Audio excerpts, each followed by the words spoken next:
짠! 자, 해수의 성질 시작해 보겠습니다. 해수의 성질 첫 번째는 염분인데, 우리가 지금부터 염분, 수온, 밀도, 용존, 기체량 이렇게 네 가지를 배워볼 건데, 각각의 친구들의 이제 우리가 들어가는 과정이 어떻게 되냐면, 얘가 뭔지, 야의 정의, 그리고 야한테 영향을 끼치는 요소들이 뭔지, 그래서 전 세계적인 분포가 어떠한지 요런 리듬으로 우리가 다 살펴볼 거거든. 염분은 쌤이 제발 부탁하는 게 뭐냐면 항상 야의 정의에서 출발하기를 부탁해요. 그럼 우리가 훨씬 더 쉬워지거든.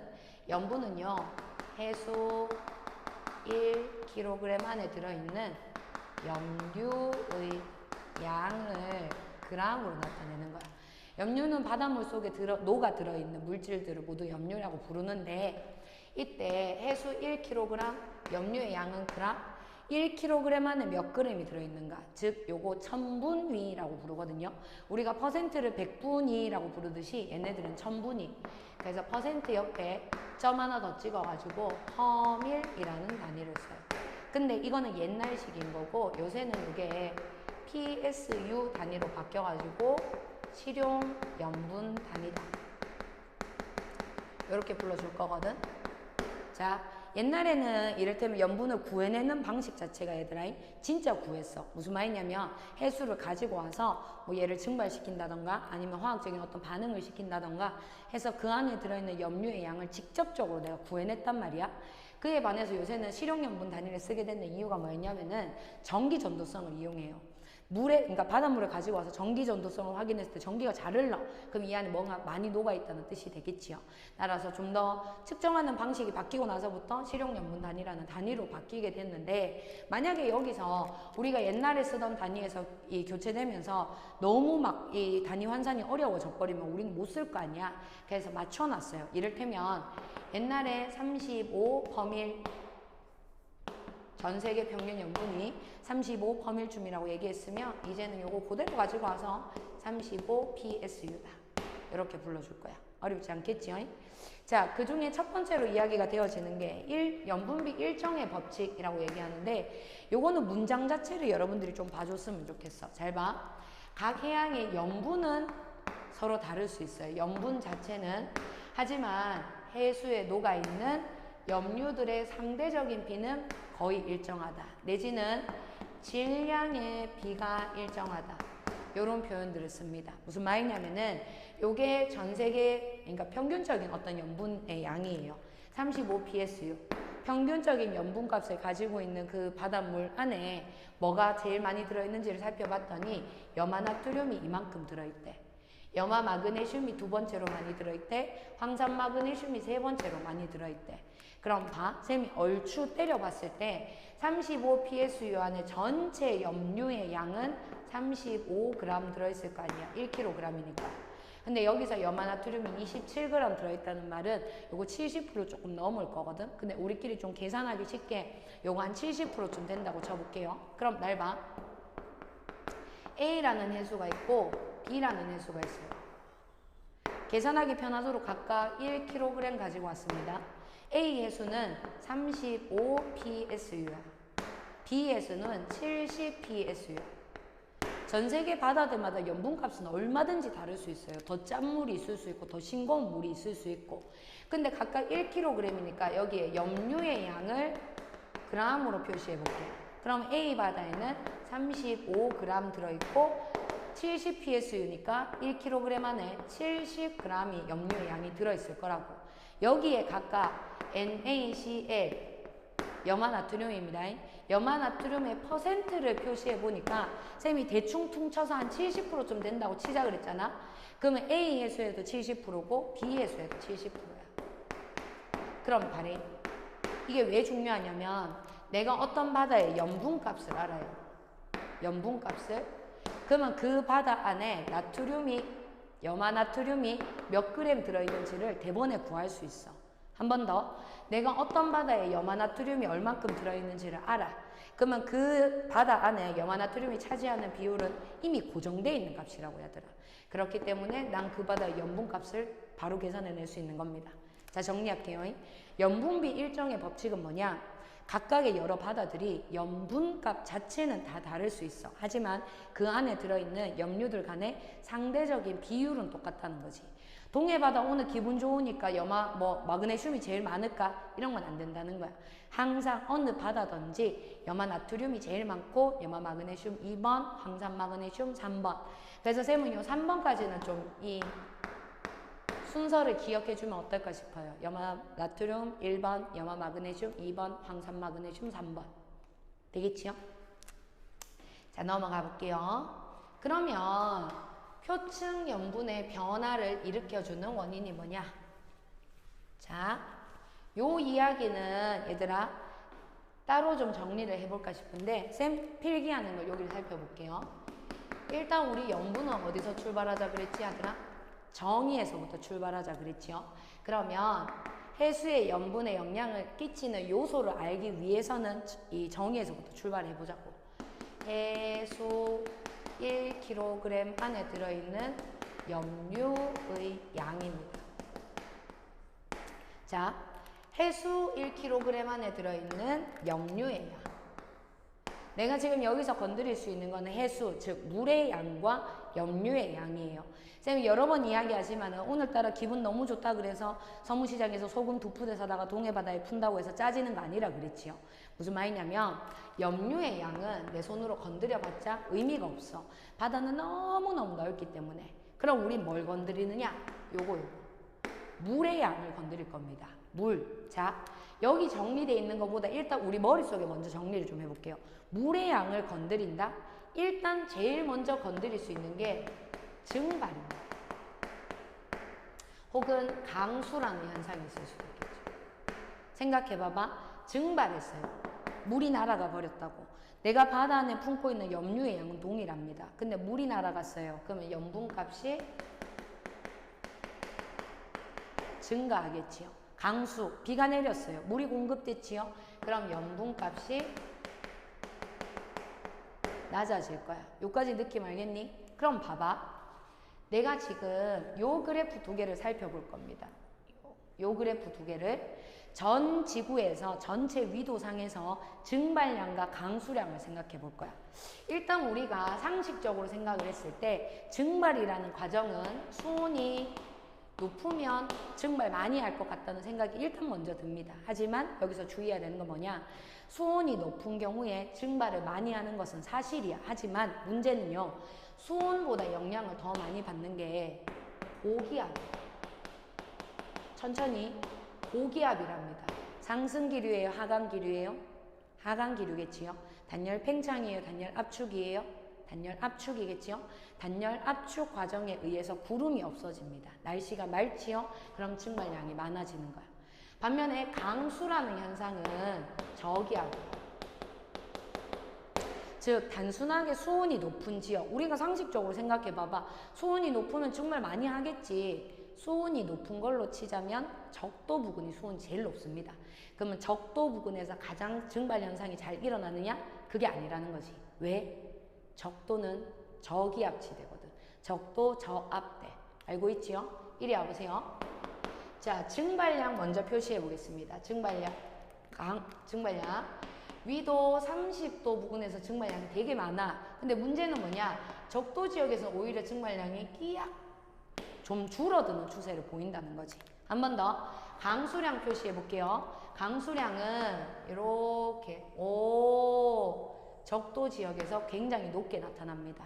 적도 지역은 저기압 지역이고 위도 30도 부근은 고기압 지역. 위도 30도 부근에는 대기대순환에 의해서 중위도 고압대가 만들어지고 적도 지역에서는 대기대순환에 의해서 적도 저압대, 열대 수렴대, 기억나니 하더라? 그런 것들이 만들어지기 때문에 단순하게 수온이 높기 때문에 증발을 많이 한다? 요거보다는 고기압과 저기압의 분포로서 생각을 해줘야 된다는 거지. 근데 봐. 내가 일단 증발 많이 하면 염분이 짜지는 거 알겠고 강수 많이 하면 염분이 낮아지는 거, 싱거워지는 거 알겠어. 근데 지금 증발량 그래프랑 강수량 그래프를 따로따로 그려놓으니까 뭔가 좀 복잡하다 이 말이지. 그래서 나는 이 두 개를 엄청난 그래프를 갖고 올 겁니다. 바로 증발량 빼기 강수량이야. 자, 생각 한번 해볼까? 증발량 빼기 강수량. 만약에 증발량 빼기 강수량의 값이 크다면 증발량이 크거나 강수량이 작은 거겠지요. 그럼 염분의 값이 짜져야겠지. 증발량 빼기 강수량의 값이 작다면 증발량이 작거나 강수량이 많은 거겠지요. 그럼 염분이 싱거워져야 되는 거야. 이리 와봐봐. 전 세계적인 증발량 빼기 강수량 그래프가 이렇게 그려져 있어. 그러면 일단 증발량 빼기 강수량 값이 크면 염분이 따라 크고 증발량 빼기 강수량 값이 작으면 염분이 따라 작다는 건 내가 알겠거든. 그러면은 증발량 빼기 강수량 그래프 위에다가 전 세계 표층 염분의 그래프를 한번 그려볼게요. 이리 와봐봐. 요렇게. 우리가 지금 이 그래프를 보고 무슨 생각을 해야 되냐면 일단 얼추 비슷하긴 해요. 증발량 빼기 강수량 그래프와 해수의 표층 염분 그래프는 얼추 비슷합니다. 근데 맞아떨어지지 않는 지역도 분명히 있다는 거지. 그 말을 우리가 어떻게 해석을 해야 되냐면 얘들아, 일단은 염분을 이제 건드릴 수 있는 요소가 물의 양이라 그랬잖아. 물의 양을 건드릴 수 있는 게 강수량과 증발량이 1번이었어. 그러면 강수량과 증발량에 얼추 영향을 받는데 여기서 영향 이거 말고 다른 영향 뭔가도 끼치고 있구나 정도로 생각을 하면 돼. 잘 봐. 그래프가 맞아떨어지지 않는 지역을 일단 표시해 보니까 거의 양극지방이야. 오호, 그러면 양극지방에서 다른 뭔가의 영향을 받겠구나. 그럼 자, 정리해 볼게요. 염분에 영향을 끼치는 첫 번째 요소가 일단 증발량 빼기 강수량 값이었어. 해수의 물의 양을 건드린다 그랬지? 근데 요 그래프를 그려놓고 보니까 극지방 부근에서는 그래프가 똥 맞아 떨어지지 않는다고. 그럼 극지방에는 뭔가 다른 영향이 있나? 얘들아, 극지방을 머릿속에 떠올려봐봐. 내 머릿속에 극지방이라고 했을 때 떠오르는 느낌. 빙하들이 뭔가 둥둥 떠있고 이런 느낌이지요. 자, 극지방은 빙하가 얼 수도 있고 빙하가 녹을 수도 있어요. 결빙의 효과가 있다. 염류들 내려놓고 물만 갖다 어는 거거든? 그럼 물의 양이 줄어드는 거야. 염분값 어떻게 될까요, 얘들아? 증가하겠지요. 해빙, 염류 그대로인데 내가 물을 녹여서 그 물을 내가 공급하는 거잖아? 그럼 얘는 염분값이 낮아지는 거지. 잠깐 이리 와보세요. 파란색 그래프가 증발량 빼기 강수량 그래프입니다. 이거 얼추 따라갔으면 싶은데 해수의 표층 염분이 그걸 따라가지 못하지요. 여기서 전부 다 표층 염분보다, 그러니까 표층 염분 값이 증발량 빼기 강수량 그래프보다 더 낮게 표시가 됐잖아. 그럼 이 그래프를 보고 난 무슨 생각을 할 수 있는가? 아, 지금 현재 양극지방에는 해빙의 효과가 크구나. 이렇게 해석을 하면 돼. 근데 잠깐만, 쌤이 여기서 너한테 진짜 부탁하고 싶은 게 뭐냐면 얘들아, 이 해수의 어떤 성질, 염분, 수온 마찬가지 뒤에 나온 애들 전부 다 자료 해석에 충실해야 됩니다. 무슨 말이냐면은 이 그래프를 주면 그냥 이 그래프를 가지고 해석하면 돼. 이거를 들고 와가지고 양극지방은 표층 염분이 매우 낮군요. 이게 아니야. 무슨 말이냐면 이거는 그냥 이 자료를 가지고 표층 염분이 증발량 빼기 강수량보다 낮게 측정이 돼 있어. 그러면 뭐 해빙의 효과가 좀 더 있었겠다. 양극지방은 무조건 해빙의 효과 때문에 무조건 염분값이 낮은 게 아니라고. 오늘따라 만약에 어떤 동네에서 컨디션이 되게 좋아. 결빙이 막 일어났어. 그러면 그 동네에는 염분이 오히려 증가할 수도 있는 거야. 전 세계 평균 염분보다 훨씬 더 높게 측정이 될 수도 있는 거라고. 그러니까 자료에 주어졌는 거에 충실하면 됩니다. 야가 이렇다고 해서 양극지방은 무조건 염분이 존나 싱거운 곳 이렇게 외우고 있을 건 아니라고. 무슨 말인지 알겠네, 얘들아? 자료 해석에 충실해야 돼. 그럼 오케이, 좋아. 일단 염분에 영향을 끼치는 첫 번째 요소 증발량 빼기 강수량. 왜? 물의 양을 건드린다 그랬으니까. 근데 증발량 빼기 강수량 그래프를 그려보니까 극지방에 안 맞아 떨어지는 부분이 있더라고. 그래서 우리가 결빙과 해빙에 의한 효과를 봤어. 그러고 나서 전 세계 분포를 살펴보자고 얘들아. 전 세계에 염분 분포가 주어져 있는데 이 그래프상에서 약간의 특이점은 뭐냐면 얘들아, 일단 얘들이 이렇게 동그라미로 주어져 있는 거야. 그러니까 적도 부근에서 염분값이 좀 낮고 위도 30도 부근에서 염분값이 좀 높고 뭐 양극지방에는 해빙에 의한 효과가 있겠지. 염분이 조금 낮은데 뭐 그건 내가 해석하는데 문제가 안 돼. 근데 이게 동글동글한 게 진짜 이상하단 말이야. 왜 동글동글할까? 자, 해수의 염분에 영향을 끼치는 마지막 요소입니다. 동글동글하다는 건 뭐냐? 큰 바다에 한가운데 동네에 좀 염분이 높다는 겁니다. 잘 봐요. 쌤 요렇게 적어볼게. 큰 바다, 대양의 중심부 랑 육지 주변, 대륙의 주변부 뭐 때에 따라서 얘들아 요거는 연안이라고 불러도 되겠지요. 육지 근처 두 개를 비교해 봤을 때 대양의 중심부의 염분값이 더 높아요. 이거는 역시나 대양의 중심부가 대륙의 주변부에 비해서 뭔가의 효과를 덜 보고 있다라고 생각하면 되겠지. 잘 봐. 여기에서 나한테 영향을 끼치는 요소는 뭐냐? 바로 육지로부터 오는 물입니다. 우리가 육지로부터 온다? 육수라는 표현을 써볼게요. 육수의 유입 때문이에요. 근데 잠깐 육지에서 들어오는 물은 엔간하면 짜지 않아. 강물은 안 짜잖아요, 얘들아.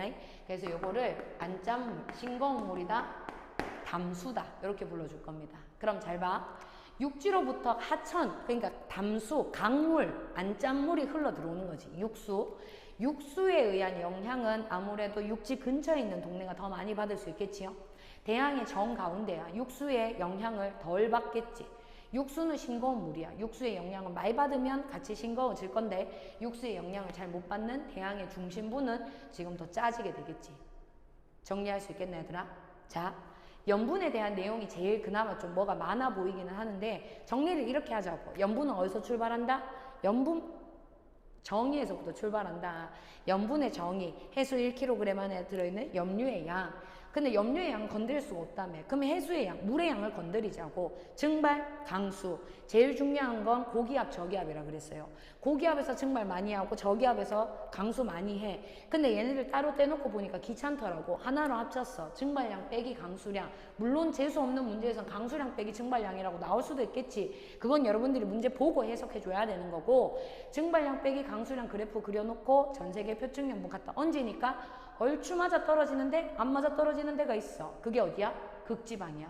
그럼 극지방엔 다른 뭐에 영향을 받겠네? 그게 뭘까? 빙하인 거예요. 빙하. 빙하가 얼 수도 있고 녹을 수도 있고. 오케이. 이거 저거 포개가지고 전 세계 염분 분포를 봤더니 대양의 중심부랑 대륙 주변부에서 뭔가 차이가 나. 왜? 육수의 유입이라고. 끝. 되겠지요. 자, 넘어갑니다. 다음은 해수의 수온이야. 마찬가지. 수온이 뭘까? 수온에 영향을 미치는 요소가 뭘까? 그래서 전 세계적인 분포가 어떻게 될까? 요건데, 해수의 수온에 가장 크게 영향을 끼치는 요소는 요겁니다. 바로 태양 복사 에너지. 태양 복사 에너지가 바다를 데워주는 역할을 하기 때문에 태양 복사 에너지가 많아요. 그러면 여기는 당연히 따뜻하겠지. 근데 봐. 태양 복사 에너지는 뭐에 의해서 달라지는가? 바로 위도예요. 그렇기 때문에 수온에 영향을 끼치는 제1요소는 바로 위도값이 되는 겁니다. 잘 봐. 전 세계적인 수온의 분포예요. 수온이 같은 지점을 연결했는 선이라 그래서 등수온선이라고 부르고. 자, 만약에 수온에 영향을 끼치는 요소가 100% 위도밖에 없었다면 등수온선의 분포는 위도와 나란하다. 이렇게 체크할 수 있겠지요. 근데 여기에 요런 표현이죠. 짜증나게. 대체로 위도가 나란하다. 그러니까 일단 등수온선, 해수의 수온에 영향을 끼치는 게 위도는 제일 큰 거는 맞대. 근데 대체로 나란하다. 나란하지 않은 어딘가도 있겠지. 그럼 다른 무언가 영향을 끼치는 게 있단 말이야. 그 친구는 일단 복잡하지 않게 들어가 볼게요. 날 보세요. 첫 번째는 난류와 한류야. 두 번째는 용승과 침강이야.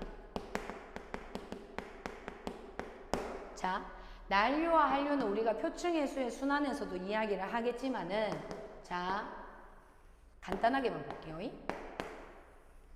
난류가 있고 한류가 있어요.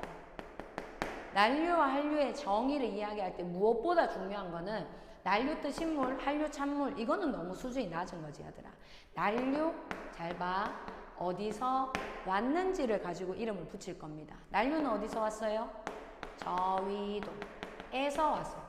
더분 돼서 오는 거야. 저위도에서 고위도로 이동합니다. 한류는요, 고위도에서 저위도로 이동했어요. 이때 얘네들의 수온을 따져본다면 난류는 뜨신물, 한류는 찬물이라고 얘기할 거야. 선생님 함부로 뜨신물, 찬물 말하지 마라 해놓고 왜 뜨신물, 찬물이라 해요? 여기서 제일 중요한 조건은 뭐겠니 아들아? 동일 위도가 되어줘야 되는 거야. 자, 같은 위도라면 난류가 더 뜨신 게 맞습니다. 자, 쌤이 그림으로 보여줄게요. 만약에 여기 북방구야. 우리 동네 북방구 지역에 해수가 이렇게 순환하고 있는 어떤 동네라고 쳐볼게요. 그러면 여기가 상대적으로 적도 지역이라고 치자. 그럼 저위도에서 고위도로 올라가고 있어요. 난류. 고위도에서 저위도로 내려오고 있어요. 한류. 이때 쌤이 여기 똑같은 고도를 잡고 요거 A, 요거 B 요렇게 적어준다면 당연히 어디가 고온이겠어요, 얘들아? 동일 위도 선상이고 얘가 난류니까 A가 고온이겠지. 근데 만약에 쌤이 여기다가 A 프라임, 여기다가 B 프라임. A는 여기 있어요. B는 여기 있어요. A는 난류입니다. B 프라임은 한류예요. 그렇다고 해서 난류가 더 뜨뜻하나? 아니지. 더 고위도에 있으니까 더 추운 거야. 되겠지요? 위도가 제1조건인데 거기서 난류와 한류에 의한 효과를 조금 더 해볼 수는 있겠다. 마찬가지 용승과 침강도 똑같습니다. 용승은 저기 밑에 있는 물이 올라오는 현상이고 침강은 위에 있는 물이 밑으로 내려가는 현상이야. 상대적으로 깊은 물, 그러니까 해수의 표면에서부터 깊은 깊이에 있는 물이 올라오는 거기 때문에 얘는 찬물이 공급되는 거고 침강, 표층에 있는 상대적으로 따뜻한 물이 밑으로 내려가는 거기 때문에 얘는 수온이 상대적으로 높게 관측이 되어질 거야. 그럼 잘 봐요. 여기 주어져 있는 표층 해수의 수온 분포입니다. 대체로 위도는 나란해요. 근데 요런데 나란하지 않은 어딘가가 있다는 거지. 여기는 그럼 난류와 한류의 영향을 받고 있구나. 이렇게 체크할 수 있는 거고 아니면은 요런데 뭐 이런데 요 위에 동네 요런 데는 용승과 침강의 효과가 더해질 수 있겠다. 뭐 이런 것들. 그러니까 일단은 수온에 영향을 끼치는 제1요소는 위도야. 근데 위도가 똑같다면 난류와 한류, 용승과 침강에 의해서 조금씩 수온이 변화할 수는 있겠다. 어렵지 않겠죠? 자, 넘어갑니다. 대신에 해수의 수온에서는 얘들아 요 연직 수온 분포를 우리가 좀 봐줄 필요가 있어요. 연직 수온 분포 사실 중학교 때 우리가 다루는 거기는 한데 너무 옛날에 했기 때문에 다시 깔끔하게 정리를 좀 해보겠습니다. 정리하는 길에 문제에서 자주 출제되고 우리가 좀 조심해야 되는 부분까지 쌤이 같이 얹을 거니까 정신 바짝 차리고 이리 와보세요.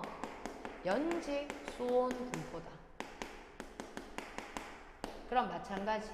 자, 깊이에 따른 수온의 분포입니다.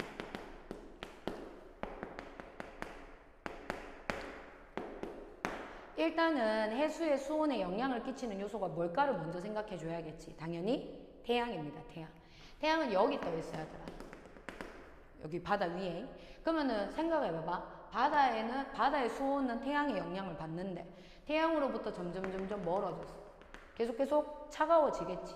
나는 이렇게 1층짜리 층을 가질 줄 알았는데 실제 물속의 수온의 변화 양상을 살펴보니까 요렇게 수온이 일정하게 유지되는 층이 있더라고. 그리고 나서 요렇게 총 3개의 층으로 나뉘게 되는 겁니다. 자, 1번 층을 우리가 혼합층이라고 부를 거예요. 혼합시켰다 이 말인 거지. 누가? 잘 봐. 당연히 태양으로부터 멀어지면 멀어질수록 수온은 떨어져야 돼. 근데 안 떨어지잖아 지금. 이 말은 뭐냐? 누군가가 얘를 섞어주고 있다는 소리입니다. 누가 섞어주느냐? 바람에 의한 혼합작용이라고 불러요. 그럼 잘 봐. 바람이 섞어주고 있다면 바람에 세게 부는 동네에서는 혼합층이 잘 발달하겠지. 근데 여기서 잠깐 잘 발달한다는 건 야들아이 두께가 두껍다라는 말입니다. 혼합층의 두께가 곧 발달의 정도를 의미해요. 그럼 자, 쌤 예시를 들어볼게. 저위도 지역, 적도 지역이랑 중위도 지역을 갖고 왔어요. 둘 중에 비교하면 중위도 지역이 더 두껍습니다. 왜냐하면 적도 지역은 애초에 바람이 별로 안 세. 그래서 적도 무풍대라고 부를 수도 있습니다. 적도 무풍대. 적도 지역은 바람이 별로 안 불어. 따라서 중위도 지역에서 혼합층의 두께가 더 두껍다. 하나. 두 번째, 예를 들어 우리나라야. 우리나라를 기준으로 봤을 때 여름과 겨울입니다. 어디가?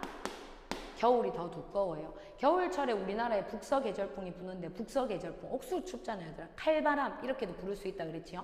겨울철에 바람이 세기 때문에 우리나라에는 겨울철에 혼합층의 두께가 더 두껍게 나타납니다.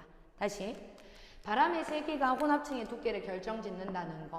혼합층의 두께는 곧 혼합층이 잘 발달했다는 의미라는 거. 연결할 수 있겠지요? 두 번째 층은 잘 봐야 얘들아. 수온이 갑자기 변했어요. 수온 약층에서 쓰이는 약자가 한자말로 얘들아 갑작스러운 어떤 변화입니다. 우리가 회사 같은 게 막 갑자기 발전했어. 그럼 비약적인 발전을 했다. 내지는 우리 멀리뛰기 같은 거 할 때 빵 뛰는 거를 도약했다. 이런 표현을 쓰거든. 갑자기 파 이런 거를 약자를 써요. 수온이 갑자기 떨어진 거지. 혼합층 동안 일정하게 유지가 되어 오던 수온이 여기서 갑자기 뚝 떨어졌어. 잘 봐. 쌤이 여기서 위에 층 한 개, 밑에 층 한 개를 가져와 볼게요. 쌤은 온도와 밀도를 연관시키는 걸 굉장히 좋아한다 그랬지요? 이리 와보세요. 위층에 있는 물은 수온이 상대적으로 높아요. 수온이 높으면 밀도가 어때요 얘들아? 작겠죠. 밀도가 작은 놈이 여기 둥둥 떠 있는 거예요 지금. 반면에 밑에 있는 놈은 수온이 낮아요. 그럼 밀도가 크겠지요? 밀도가 커. 무거운 새끼가 밑에 깔려 있는 거야. 가벼운 놈은 가벼운 놈대로 위에 있고 무거운 놈은 무거운 놈대로 밑에 있어요. 그냥 위아래 가만히 있겠지. 요런 애들을 가지고 와서 얘들아 매우 안정하다 이렇게 부를 겁니다. 너무너무 안정해요. 얼마나 안정하냐면 얘들아 두 층 위아래 혼합층과 요 밑에 있는 층 두 층 사이의 물질과 에너지의 교환을 억제합니다. 아예 X는 아니다 얘들 알겠지요? 억제합니다. 됐어? 수온약층은 온도 분포가 그러하기 때문에 밀도 분포가 그러하고 따라서 굉장히 안정적인 층이다. 너무 안정적이야 위아래의 물질이나 에너지의 교환 따위를 차단할 수 있다. 좀 억제할 수 있다. 요까지 무리 없겠지요? 근데 하나만 더. 얘들아 수온약층이 잘 발달한다와 수온약층이 두껍다 라는 표현은 좀 구분을 해줘야 돼요. 자, 쌤 여기 넘어가면 지금 카메라 앵글에서 벗어날까 싶어서 이쪽에다 좀 적어볼게. 수온약층이 발달을 잘했다 라는 표현과 두께가 두껍다 라는 표현을 구분해 주자고. 잘 봐. 수온약층이 잘 발달했다 라는 거는 온도가 그만큼 급속도로 잘 떨어지고 있다는 겁니다. 수온약층이 두껍게 발달했다는 건 진짜 리얼 두껍게 깊이가 두꺼운 깊이 상에서 수온약층이 존재한다는 거야. 그럼 봐. 만약에 두께를 물어보는 문제가 나왔어. 그럼 여러분들은 100% 자료 해석입니다. 만약에 문제에서 A 지역과 B 지역의 수온약층의 두께를 비교하세요. 그러면 A 지역, B 지역의 수온약층을 보고 그 두께를 말해주면 돼. 대신에 잘 발달했다. 이거는 솔직히 자료 없어도 말할 수 있습니다. 왜냐? 여기 깊은 심해층은 사실 위도와 상관없이 온도가 얼추 비슷하거든. 그럼 봐. 수온약층은 표층에서 심층 사이의 온도가 줄어드는 층이잖아. 근데 심층의 온도는 세상 어디 가도 다 비슷하대. 그 말인즉슨 표층의 온도가 높으면 높을수록 수온약층이 온도 변화가 뚜렷하게 나타나겠지. 그러면 수온약층이 잘 발달했다? 그러면 요거는 저위도 지역 즈음으로 꼽아줘야 되는 거야. 다시. 아까 전에 혼합층 같은 경우에는 잘 발달했다와 두껍게 발달했다가 똑같은 말이었습니다. 근데 우리 수온약층은 잘 발달했다와 두껍게 발달했다가 서로 다른 표현이라고. 잘 발달했다, 표층과 심층 사이의 온도 변화가 크게 나타났다. 두껍게 발달했다, 말 그대로 두껍게 발달했다. 할 수 있겠지요? 요거. 자, 다음 세 번째입니다. 아주 깊은 바다층이라 그래서 심해층이라고 부를 거예요.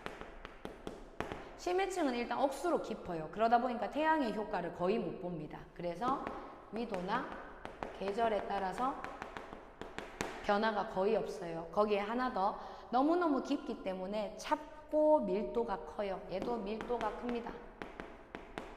그래서 얘도 안정적이라는 표현을 써요. 뭔 말인지 알겠나 얘들아? 선생님 그러면 소원약증도 매우 안정하고 심해증도 매우 안정해요. 맞아. 근데 둘 중에 누가 더 안정할까 얘들아? 당연히 소원약증이 더 안정합니다. 되겠지요? 소원약증은 수온의 분포 때문에 그런 밀도 차이가 발생해서 그래서 안정적인 거고, 얘는 그냥 지 혼자 차가워서 안정적인 거기 때문에 밀도 차이에서 비롯되는 안정성이 더 커요. 따라서 소원약증이 더 안정적이다. 문제에서 물어봐요. 소원약증하고 심해증하고 두 개 꼽아놓고 둘 중에 누가 더 안정적이냐 라고 물으면 소원약증이 더 안정적이라고 대답을 해줘야 돼요. 대신에 요거 있어야 하더라. 심해증.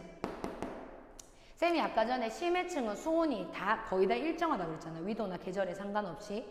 그 이유를 위도별로 그림을 한번 그려보면서 쌤이 볼게요. 이리 와봐봐. 쌤이 지금 여기 예시로 그려놨는 게 중위도 지역이라고 쳐보자. 그럼 저위도, 적도 인근은 일단 표층에서의 수온은 더 높아줘야겠지. 근데 여기서 혼합층 훨씬 얇게 나타나야 될 거야. 바람이 별로 안 세니까. 그런 다음에 수온약층이 슝 요런 느낌입니다. 대신에 극지방, 고위도 지방은 이런 느낌. 자, 이 그림에서 우리 뭘 읽어내야 되느냐? 극지방에는 얘들아 각 층의 구분이 없습니다.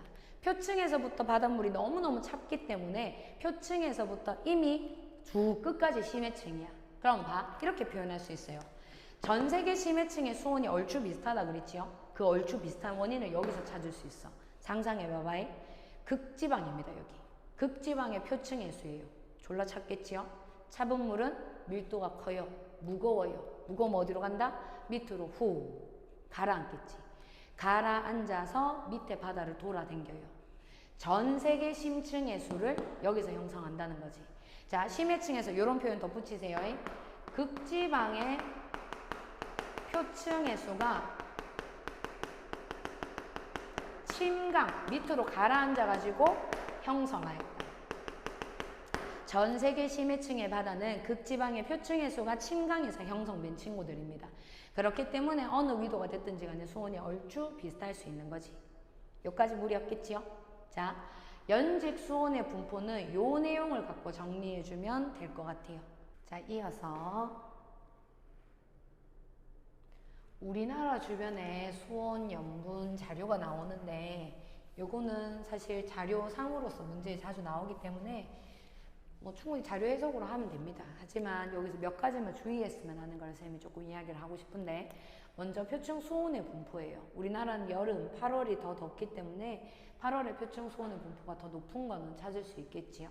대신에 이렇게 좀 볼까요? 남북 간의 수온차가 크게 나타난다. 남쪽 지역과 북쪽 지역 간의 수온 차이가 가장 크게 나타나는 동네는 바로 우리 동해 지역이 될 겁니다. 요거 하나 기억하고, 또 여름과 겨울의 수온의 차이가 크게 나타난다. 요건 어디냐? 우리 바로 서해 바다. 되겠지요? 요거. 왜 서해 바다가 수온의 차이가 제일 크냐라고 물으면 쉽게 이야기하면 물이 적어서 그래. 무슨 말이냐면 수심이 얕아요. 수심이 얕다는 말은 물의 양이 적은 거고, 그러니까 금세 데워지고 금세 식는 거라고 생각하면 됩니다. 우리 동해 바다가 남북 간의 수온 차이가 큰 이유는 위에서는 한류, 밑에서는 난류의 영향을 받고 있기 때문이겠지. 요거 기억해주면 좋을 것 같고, 표층 염분의 분포도 마찬가지입니다. 자, 일반적으로는 염분의 분포, 증발량이 많을 때 염분이 높다 그랬지요. 그래서 뭐 저기압이니 고기압이니 이런 거 연결시키는 거 우리가 연습했었고, 근데 일단 상식적으로 접근했을 때 수온이 높을 때 증발의 양이 많고 염분이 높은 건 사실이란 말이야. 하지만 우리나라 같은 경우에는 여름철에 강수량이 매우 집중되어 있습니다. 따라서 우리나라는 여름철 8월 달에 염분이 확실히 더 낮은 모습을 보이고 있다. 요 정도. 나머지 것들은 그냥 자료 보고 확인해 주면 되는 겁니다. 어렵지 않겠지요? 자, 넘어가요. 해수의 밀도입니다. 쌤이 앞서서 수온과 염분에 대한 정보만 잘 정리해 놓으면은 별거 아니라고 이야기를 했었는데, 잘 봐. 밀도 같은 경우에는 우리가 앞에서 배웠던 수온, 염분에 의해서 모두 결정이 됩니다. 무슨 말이냐면, 만약에 내가 밀도를 크게 만들고 싶어 얘들아. 그럼 수온은 어떻게? 낮게. 염분은 어떻게? 높게. 되겠지요? 염분은 물 안에 염류들이 녹아있는 양을 말한다 그랬으니까 많이 녹아있으면 당연히 밀도는 크겠지. 수온이 낮으면 밀도가 크다는 거 우리가 알고 있을 거고, 따라서 해수의 밀도를 크게 만들고 싶어? 수온과 염분입니다. 물론 얘들아, 뭐 수압이라던가 수심과 관련된 내용도 물을 수는 있어. 근데 어렵지 않기 때문에, 대단한 게 아니기 때문에. 예를 들면 이런 느낌. 얘들아, 물의 깊이가 깊어지면 깊어질수록 무조건 밀도는 커집니다. 무조건이야, 이거는. 왜냐? 만약에 아래쪽에 있는 해수의 밀도가 더 작다라고 한번 상상해 볼래? 그럼 걔가 거기 가만히 있을까? 당연히 위로 올라가겠지요. 대류가 발생하게 될 거란 말이야. 그래서 어찌됐건 아래쪽에 있는 친구가 밀도가 크게 나타날 겁니다. 그러니까 수압이 높을수록, 수심이 깊을수록 당연히 해수의 밀도는 커지게 되는 거지. 요거는 뭐 짜잘시리 어떤 영향을 끼치는 요인이라고 말하기는 좀 그렇고, 요 두 가지 수온과 염분을 체크했을 때 여기서 잠깐 둘 중에 누가 더 영향을 많이 끼치나요? 이렇게 질문했어. 만약에 쌤이 아무런 정보 없이, 아무런 자료 없이 너한테 그냥 덜렁, 야, 누가 영향 더 많이 끼쳐? 라고 물으면 수온이 영향을 더 많이 끼친다고 대답을 해줘야 됩니다. 근데 만약에 두 개의 해수가 있어야 하더라. 근데 수온이 똑같아요. 야는 염분이 높대. 밀도 누가 더 크니? 당연히 염분이 높은 놈이 더 크겠지. 이런 상황에서는 수온보다 염분이 밀도 차이에 영향을 미쳤다. 이렇게 이야기할 수 있는 겁니다. 무슨 말인지 알겠죠? 요거 일반적으로는 수온에 의한 영향이 훨씬 더 커. 하지만 자료에서 염분에 의한 영향이 더 크게 세팅이 돼 있다면 해석할 수는 있어야 된다는 거. 되겠지요? 이리 와보세요. 전 세계 위도에 따른 수온의 분포입니다. 수온이 적도 지역으로 갈수록 더 높겠지요. 근데 여기서 밀도 분포가 얘들아, 일단은 수온과 반비례하는 이런 그래프가 그려졌는데 여기가 이상해. 자료가 주어져 있으니까 우리는 자료 보고 해석하면 됩니다. 수온이 낮아졌으니까 밀도가 커져야 될 것 같은데 밀도가 작아져 버렸어. 여기는 누가 영향을 미치고 있을까요? 염분이 영향을 미치고 있겠지. 생각해 봐봐. 밀도가 커져야 되는데 밀도가 오히려 작아졌어요. 염분이 어떻게 됐겠어요? 엄청 낮아졌겠지. 여기 극지방입니다. 염분이 되게 낮아졌대요. 이유가 뭘까요? 해빙의 효과가 있었겠지. 요건 자료 보고 우리가 그냥 해석하면 되는 거야. 대단한 거 아닙니다. 이리 와보세요. 깊이가 깊어지면 깊어질수록 수온이 이렇게 달라진다는 거 내가 이미 알고 있어요. 그럼 밀도 그래프를 그려보니까 수온하고 이렇게 반비례하는 이런 그래프가 그려졌습니다. 이때 잘 봐. 우리가 수온이 갑자기 줄어드는 층을 수온 약층이라고 불렀어요. 요거를 밀도에다가 매칭시킬 수 있다 얘들아. 수온이 갑자기 달라지게 되면 밀도가 갑자기 달라지겠지요. 요거를 우리가 밀도 약층이라고 불러요. 수온 약층에 빗대어서 같이 매칭시킬 수 있는 게 밀도 약층이야. 잘 봐. 문제에서 밀도 약층을 묻는 경우가 꽤 많을 겁니다. 그럼 우리가 사실 보통은 쌤이 용어로 접근을 하라고 얘기하지요. 밀도 약층, 밀도가 갑자기 변하는 층이라고 생각을 하고 싶겠지. 근데 문제 안에서 밀도가 급격히 변하는 층을 찾았다가 오히려 틀릴 수가 있어. 그래서 쌤이 부탁할게요. 밀도 약층을 물어봤어요. 그럼 항상 수온 약층을 찾아줍니다. 알겠죠? 수온 약층에서 밀도 약층이 비롯되었는 층이기 때문에 그래. 여기까지 되겠지? 그럼 자, 생각해보자. 표층의 수의 밀도의 분포를 살펴보니까 일단 적도 지역이야. 이거 여기 적혀있는 워딩 보지 말고 내가 그냥 머릿속으로 한번 생각해봐봐. 적도 지역은 일단 수온이 되게 높겠지요. 근데 염분이 낮아요. 되겠나? 그럼 여기는 해수의 밀도가 제일 작겠지 뭐. 요거는 어렵지 않아요. 대신에 밀도가 최대가 되는 지점은 약간 다를 수 있다 이 말이지. 자, 이리 와보세요. 남반구의 경우에는 위도 80도 부근에서 밀도가 제일 큽니다. 북반구 경우에는 여기 에서 최대값을 가져요. 왜요? 그냥 그래. 그냥 이건 자료를 보고 우리가 그냥 해석해내는 정보라고 얘기하면 됩니다. 수온도 적당히 낮고 염분도 적당히 높고 이런 지점이라고 생각하면 돼. 대신에 북반구 극지방에서는 아까 해빙의 효과가 조금 더 더해져서 밀도가 오히려 떨어졌기 때문에 5, 60도 부근에서 최대값을 가진다. 이렇게 생각해 주면 되겠습니다. 어렵지 않겠지요? 자, 넘어가서 오히려 우린 요걸 좀 봐줘야 되더라. 해수의 밀도와 관련된 문제 중에서 빠지지 않는 친구겠지요. 요거는 수온, 염분, 다이아그램, 도 라고 부르고 요거를 TS도다 이렇게 불러줄 거거든요, 얘들아. 자, 요 그래프, 그러니까 수온염분도는 단순하게 요 단원에서 수온염분도 하고 그치는 게 아니야. 수온염분도를 공부했지요? 그럼 우리가 이거를 이용해서 뭐 예를 들어서 표층, 연직분, 수온의 연직분포 자료라던가 심층해수의 순환과 관련되는 문제라던가 어디서든지 굉장히 기본적인 자료로 쓰여요. 그러니까 수온염분도에 대해서는 우리가 굉장히 편안하게 가지고 있어 줘야 됩니다. 자, 이리 와보세요. 일단 수온염분도가 나왔어. 그러면 제일 먼저 확인해야 되는 건 내가 알고 있는 그 수온염분도가 맞는지를 봐줘야 돼. 무슨 말이냐면 세로축에 수온이 들어가 있고 가로축에 염분이 들어가 있습니다. 당연히 문제 출제하는 사람이 못된 마음 먹으면 수온과 염분의 축을 바꿔 놓을 수도 있어요.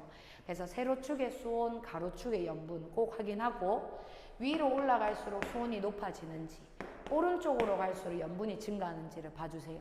이게 우리가 가장 일반적으로 이야기하고 있는 수온 염분도입니다. 그럼 잘 봐. 위로 올라갈수록 수온이 높아진대요.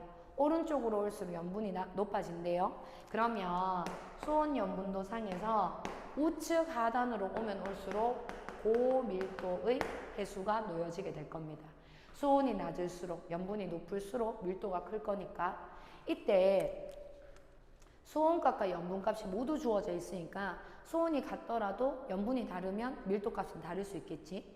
염분이 같아도 수온이 다르면 밀도값이 다를 수 있단 말이야. 따라서 요 그래프상에서 얘들아 밀도가 같은 지점을 이렇게 표시해 놨어. 요거를 우리가 등밀도선이라고 부릅니다.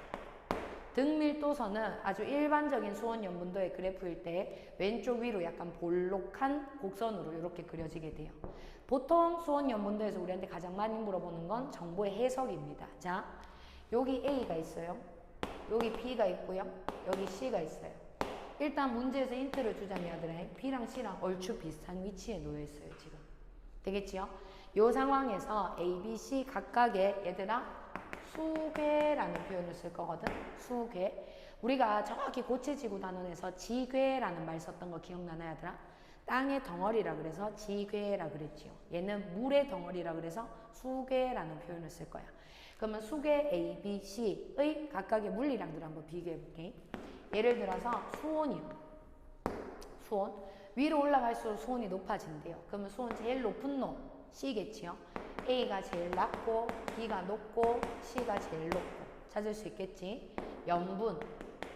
쌤이 지금 B와 C의 자료를 비슷하게 선 그어줬잖아. 그러면 일단 왼쪽에 있는 A가 염분 제일 낮고 B랑 C랑 염분 같고 그럼 여기서 밀도를 비교해봐봐. 우측 하단으로 내려올수록 고밀도의 해수라 그랬지요. C의 등밀도선은 여기 놓여있고 A, B의 등밀도선은 같은 선상에 여기 놓여있어요.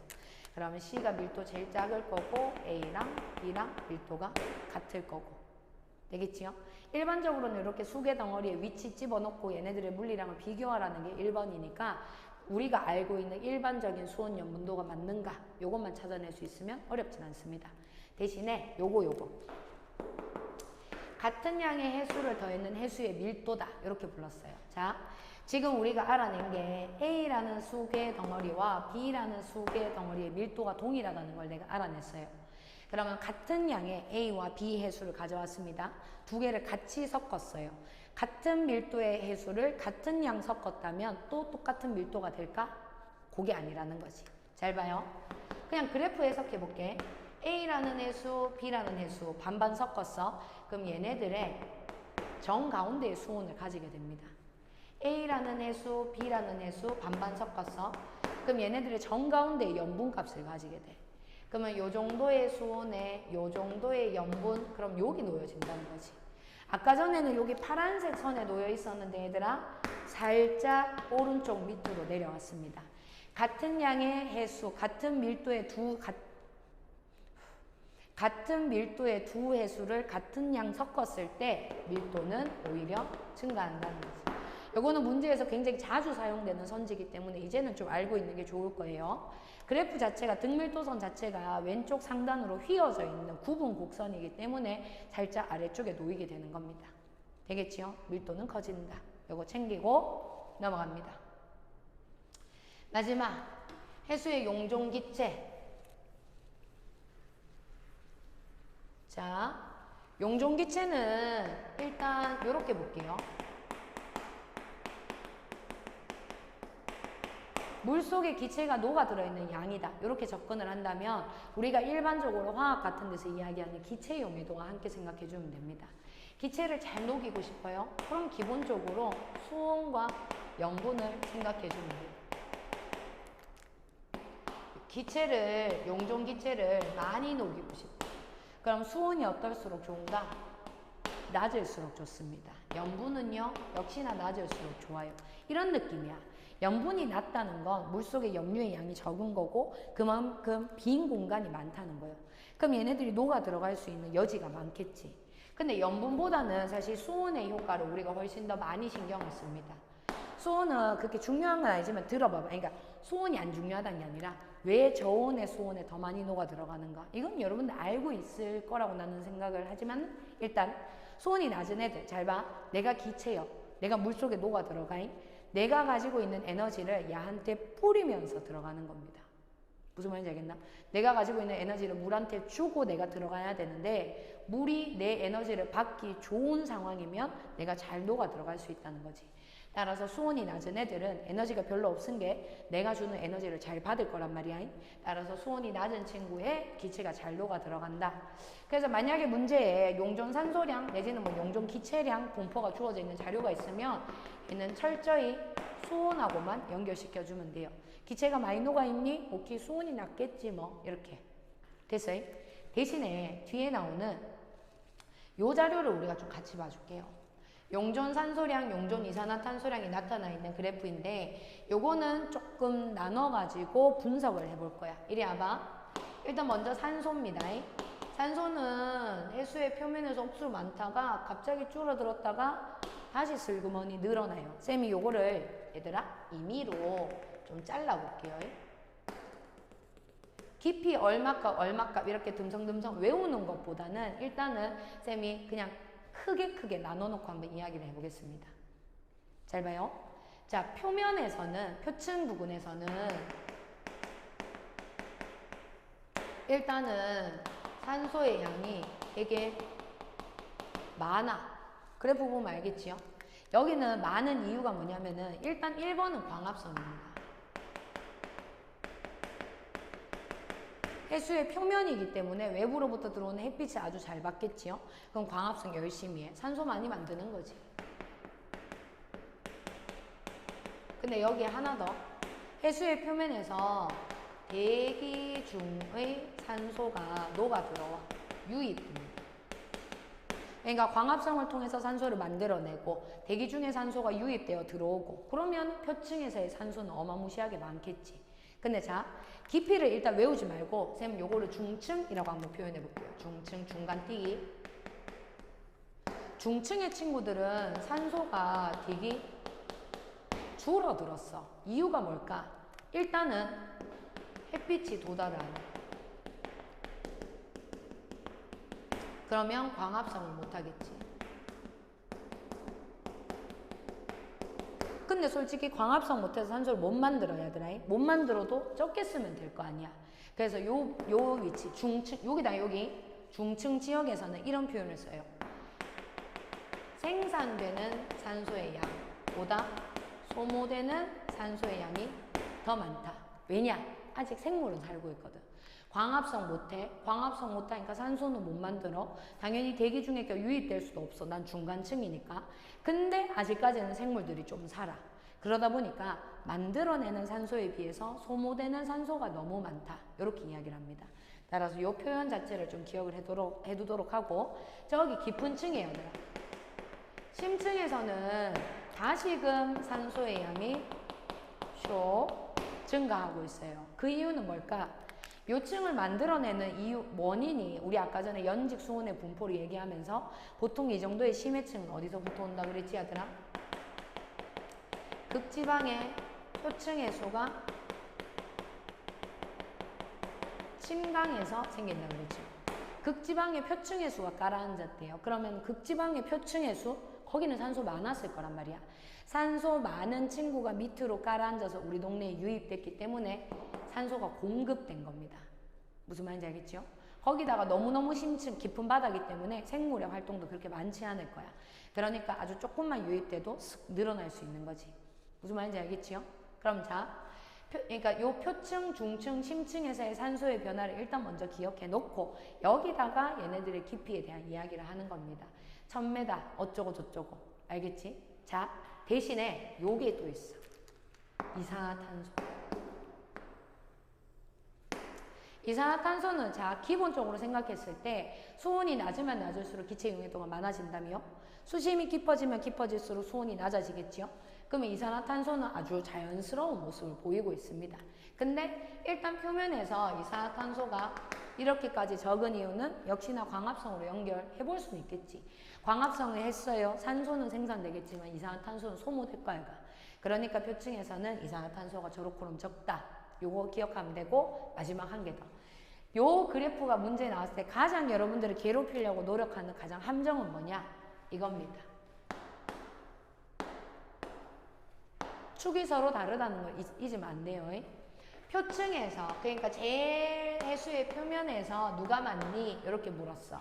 그러면은 표층에서의 산소는 심층보다 많은 거지, 얘들아. 절대적인 양은 산소는 요거고 이산화탄소는 요거요. 기본적인 기체 용해도 자체가 이산화탄소가 월등히 큽니다. 적어 놓을게요.